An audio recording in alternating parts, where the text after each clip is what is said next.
What would you do if a simple act of kindness came back to change your life forever? The story begins in a small town named Willow Creek, where 27-year-old Emma works as a freelance graphic designer. She lives alone after losing her parents in a car accident 5 years ago and has struggled with loneliness ever since. Despite her hardships, she tries to stay positive and help others whenever she can. One evening, while returning home from work, Emma spots an elderly man sitting on a bench at the edge of a dimly lit park. He looks weak, disoriented, and clutching his chest. Without hesitation, she decides to drive him to the hospital, a decision that will alter not only her life but also those around her. Why did this one selfless act lead to doctors and an ambulance showing up at Emma's doorstep hours later? What secrets lie beneath this seemingly ordinary night? Stay tuned to uncover the truth. Let's begin. It was a chilly autumn evening in Willow Creek, the kind where the wind carried whispers of leaves falling silently onto damp sidewalks. Emma Thompson drove home slowly after wrapping up another long day of freelance work. Her small car hummed softly as she passed through the quiet streets of her neighborhood. The orange glow of streetlights illuminated patches of pavement, casting shadows that danced eerily against abandoned storefronts and empty parks. As she approached Crescent Park, a place she often avoided at night due to its desolate vibe, something caught her eye. At first glance, it looked like a pile of discarded clothes on one of the benches near the entrance. But as she slowed down, squinting through the dim light, she realized it wasn't clothes at all. It was a man, an elderly man slumped over, his face pale under the flickering lamppost above him. His frail hands clutched his chest, trembling slightly. Emma hesitated for only a moment before pulling over. She had always been told not to stop for strangers late at night, but something about this man tugged at her heart. Maybe it was the way he seemed so vulnerable, or maybe it was because she knew what it felt like to feel utterly alone. Whatever it was, she couldn't just drive away. Stepping out of her car, Emma walked cautiously toward him. "Sir? Are you okay?" she asked gently, her voice barely audible over the rustling leaves. When he didn't respond, she leaned closer. That's when she noticed how shallow his breathing was, almost non-existent. Panic bubbled inside her, but she forced herself to stay calm. "Hey, can you hear me?" she tried again, placing a hand lightly on his shoulder. This time, his eyes fluttered open briefly. They were clouded with pain and confusion, yet there was a flicker of recognition.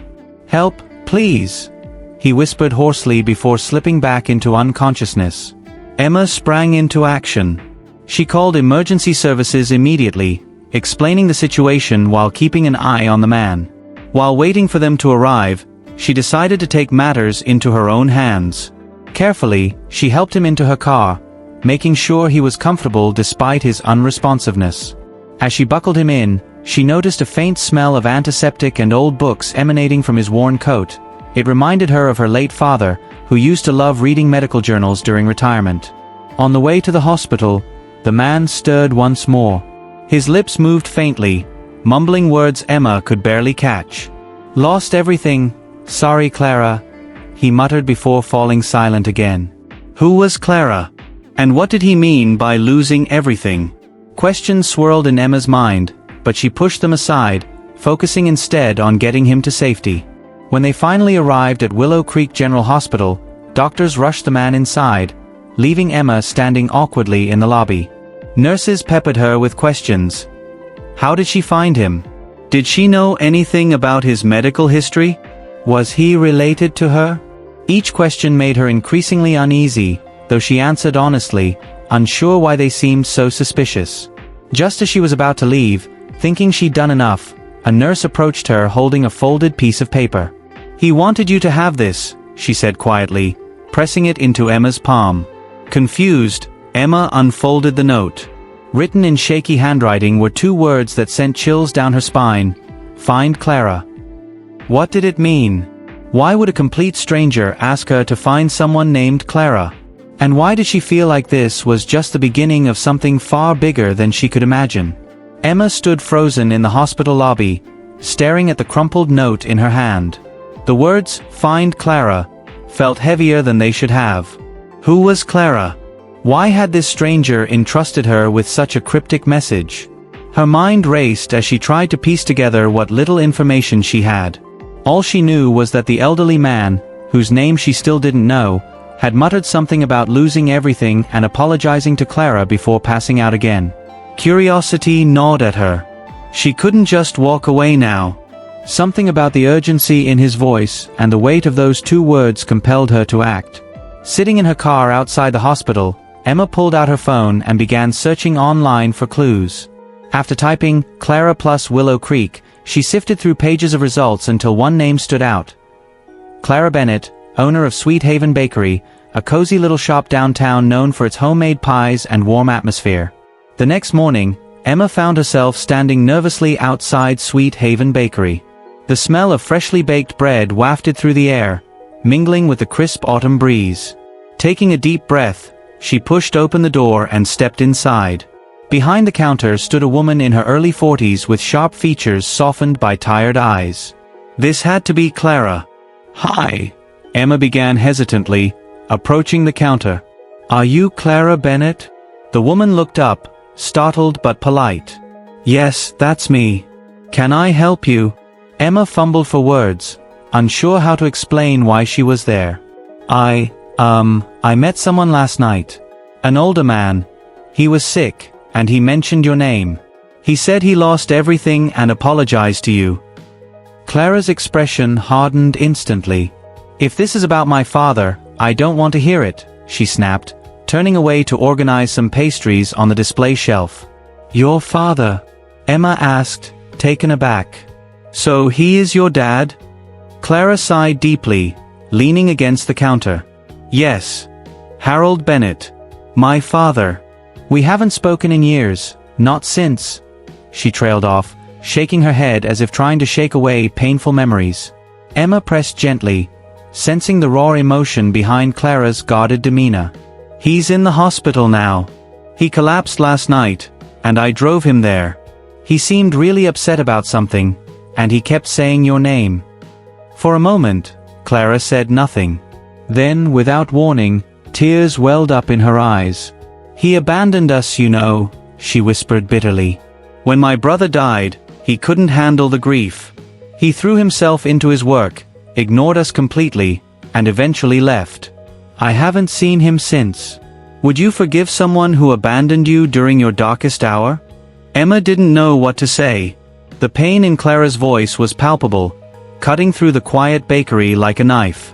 But before she could respond, Clara straightened up, wiping her tears angrily. "Look, I appreciate you coming here, but I can't do this right now. Please leave."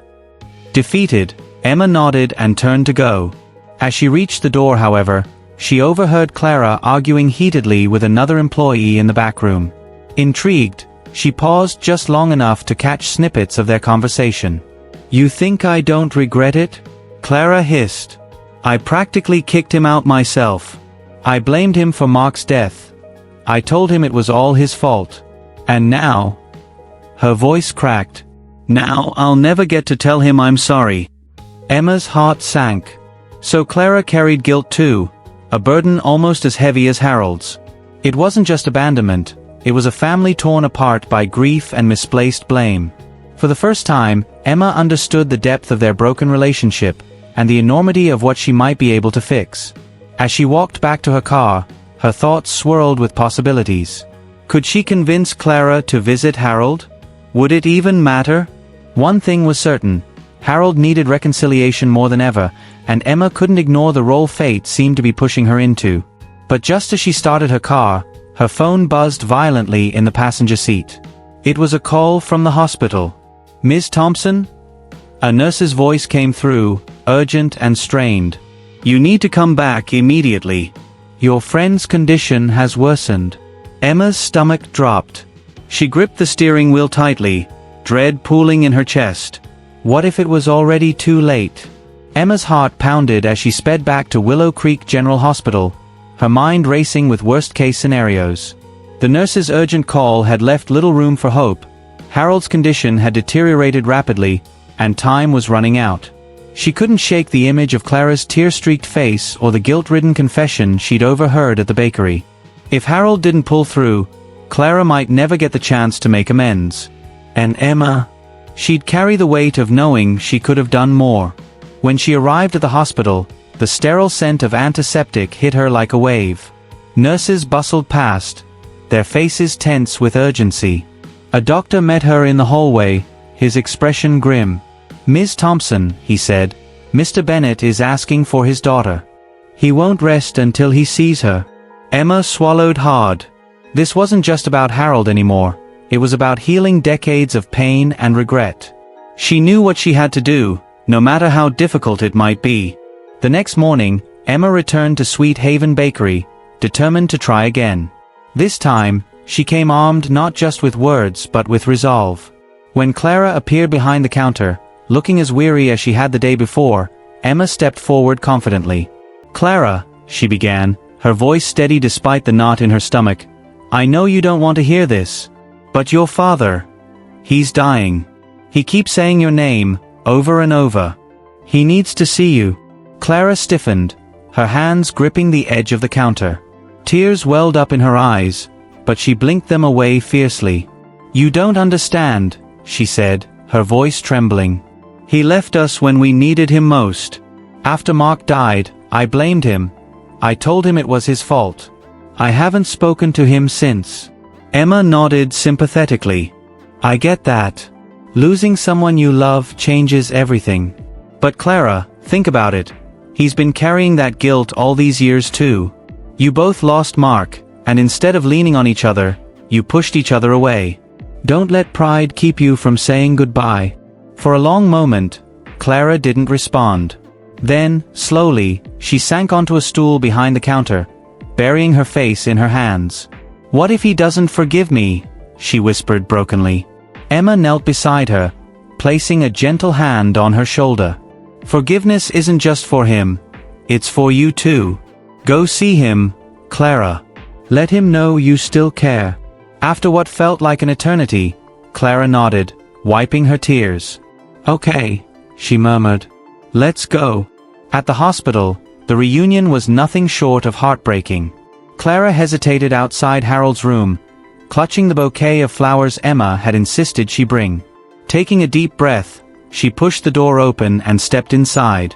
Harold lay frail and pale in the hospital bed, hooked up to machines that beeped rhythmically. At first, he didn't notice her, his gaze fixed blankly on the ceiling. But then, sensing movement, his eyes fluttered toward the doorway, and widened in disbelief. "Clara," he rasped, his voice barely audible. She moved closer, tears streaming down her cheeks. "Dad," she choked out, sitting beside him and taking his hand. "I'm so sorry. For everything." Harold shook his head weakly, squeezing her hand with surprising strength. "No, my dear girl," he whispered. "It's me who should apologize. I failed you. I failed Mark. I thought work would fill the emptiness, but all it did was push you away." They cried together, sharing memories of happier times and apologizing for years of silence. Emma watched from the hallway, feeling both intrusive and deeply moved by the raw emotion unfolding before her.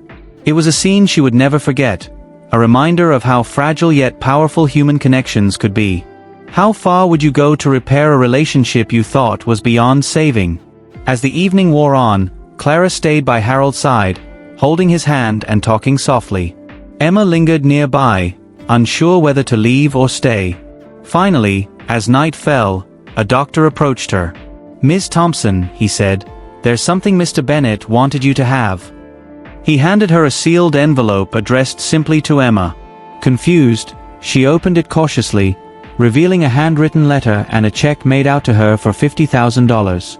The letter read, "Dear Emma, I owe you more than words can express. You've given me the greatest gift anyone could ask for, a chance to reconcile with my daughter. Please accept this small token of gratitude. Use it to create the life you deserve. With love, Harold." Emma stared at the check, stunned. She hadn't expected anything in return for her kindness, let alone such generosity. But before she could fully process the gesture, chaos erupted around her. Paramedics rushed past shouting, "Code Blue in room 304. Her blood ran cold. Room 304 was Harold's room. The frantic shouts of the paramedics echoed through the hospital corridor as Emma stood frozen, clutching Harold's letter and check in trembling hands. Her mind raced with fear. Was Harold gone? Had she done enough to bring him and Clara back together before it was too late? The weight of those questions pressed down on her chest as she watched doctors and nurses flood into room 304. Minutes felt like hours as she waited outside, pacing anxiously. Finally, a doctor emerged, his face unreadable. "He's stable," he said quietly, offering Emma a small but reassuring nod. Relief washed over her, leaving her legs weak. She sank onto a nearby chair, exhaling deeply. Harold had survived, for now, but the close call left her shaken. As dawn broke, Emma decided to leave the hospital, emotionally drained but grateful for the miracle that had spared Harold. On her way home, however, she noticed something unusual. Cars parked along her street, unfamiliar faces gathered near her front door. Confused, she pulled up to find reporters setting up cameras and microphones outside her house. "What's going on?" she asked aloud, stepping out of her car. A neighbor approached her, wide-eyed. "Emma, your story is all over social media. People are calling you a hero." It turned out that someone at the hospital, likely a well-meaning nurse, had shared details of Emma's selfless act online. Word spread quickly, painting her as the compassionate stranger who reunited a broken family and inspired countless others. Local businesses began reaching out, offering free services and gifts as tokens of gratitude. Strangers sent heartfelt messages, sharing their own stories of kindness sparked by hers. Even Clara reached out, thanking Emma profusely for helping mend her fractured relationship with Harold. Amidst the whirlwind of attention, Emma struggled with conflicting emotions. She appreciated the support but couldn't shake the nagging thought, did I only do this because I hoped for something in return? Was true altruism possible, or did everyone expect some form of reward? Is true altruism possible, or does everyone expect some form of reward? Despite her doubts, Emma decided to use Harold's generous gift wisely. Inspired by her own struggles growing up without parents and the hardships faced by single-parent families in Willow Creek, she founded a non-profit organization called Harold's Haven. Its mission was simple yet profound: provide resources, mentorship, and financial aid to struggling single parents, ensuring no child grew up feeling abandoned or unsupported. Word of Harold's Haven spread rapidly, drawing volunteers and donors from across the community. Among them was Daniel Harper, a volunteer firefighter who had assisted with Harold's emergency response months earlier. Their paths crossed during one of the charity's fundraising events, a cozy evening filled with music, food, and heartfelt speeches. Daniel stood out immediately. With his warm smile and easygoing demeanor, he radiated kindness. When they were introduced, sparks flew instantly. They bonded over shared values and a mutual desire to make the world a better place. As weeks turned into months, their friendship blossomed into romance, bringing unexpected joy into Emma's life. Just when things seemed perfect, Emma received a mysterious package in the mail. Inside were old photographs of Harold and Clara, happy moments captured before tragedy tore them apart. There was also a note, unsigned but ominous, "Be careful." The warning unsettled her, but she chose not to dwell on it. Instead, she focused on the positives: Harold's recovery, Clara's newfound peace, and the success of Harold's Haven. Life wasn't perfect, but it was good, and Emma finally felt whole again.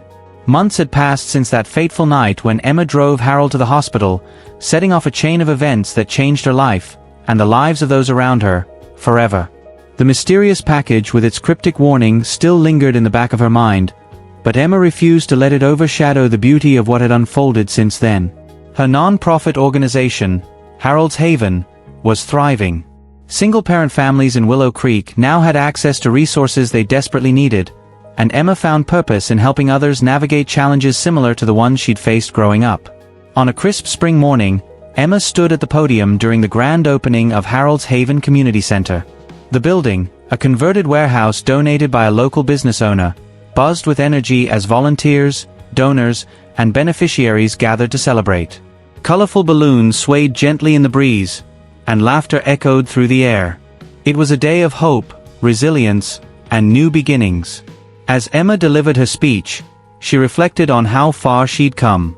"This center isn't just about providing support," she said, her voice steady yet filled with emotion. "It's about reminding people that they're not alone.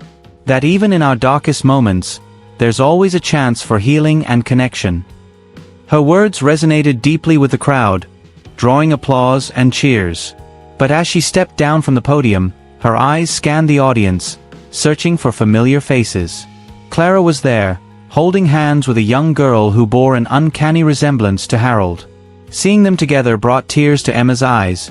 It was proof that broken relationships could be mended, that love could endure even the deepest wounds. Later that evening, as the festivities wound down, Emma wandered through the newly opened center, taking in the vibrant murals painted by local artists and the cozy reading nooks designed for children. She felt a sense of fulfillment she hadn't known was possible. For so long, she'd carried the weight of loneliness and loss, convinced that happiness wasn't meant for her. Now, surrounded by people whose lives she'd touched, she realized that joy came not from avoiding pain but from embracing it, and using it to help others heal. Daniel joined her, slipping his hand into hers. "You've done something incredible here, Emma," he said softly, admiration shining in his eyes. "Harold would be proud." Emma smiled, her heart swelling with gratitude. "It's funny," she replied. "I never set out looking for recognition or reward. I just wanted to help someone. And look where that one act of kindness led me." They stood quietly for a moment, watching as families mingled and children played. Then Daniel turned to her, his expression serious yet tender. "You know, you've inspired more than just this community. You've inspired me too."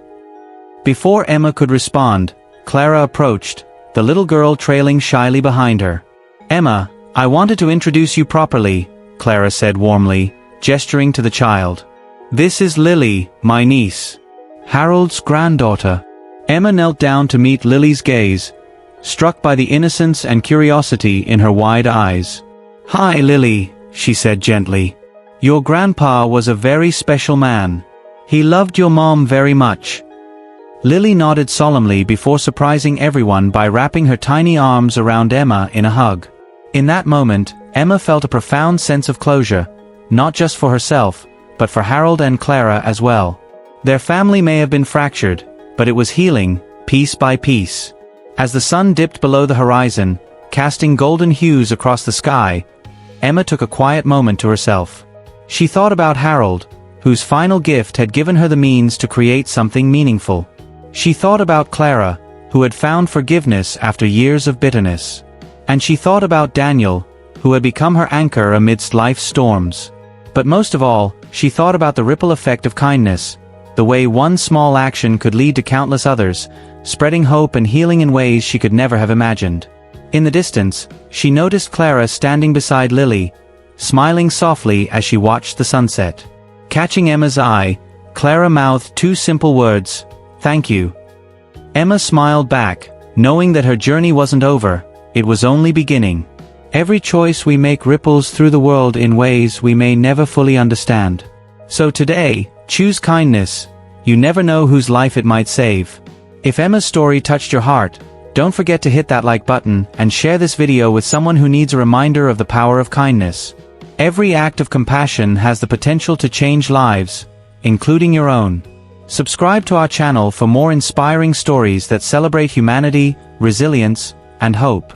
Together, let's spread positivity one story at a time.